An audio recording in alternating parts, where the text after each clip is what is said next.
Body language is one of the most overlooked aspects of style and image.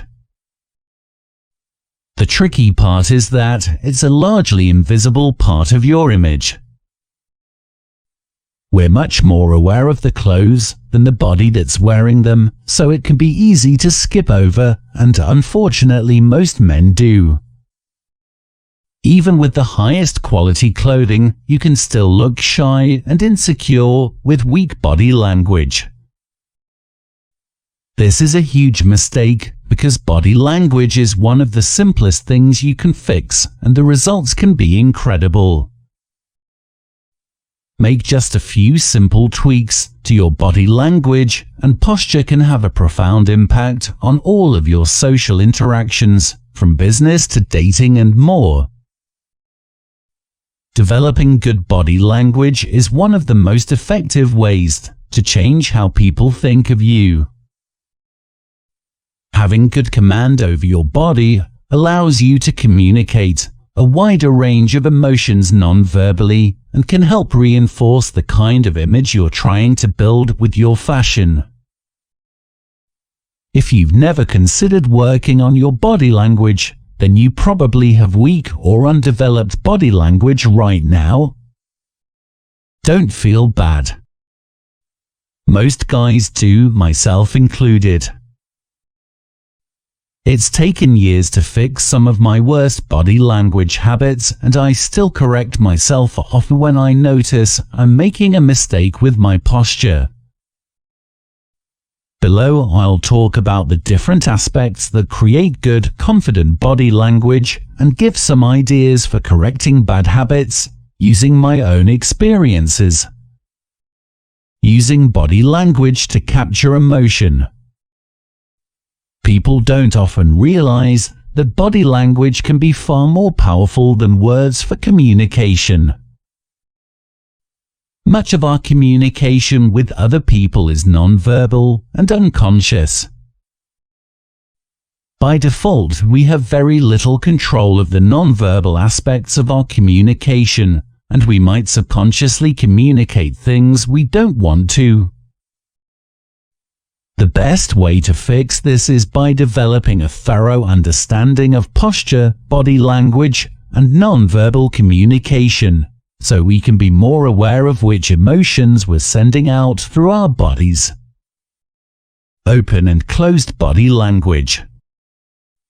The way you position your body, arms, legs, and head can cause emotional responses in people you're interacting with. Your positioning can generally be broken in two categories, closed and open. Being shy and introverted as a teenager, one of my biggest issues was a bad habit of avoiding direct eye contact with people I was unfamiliar with.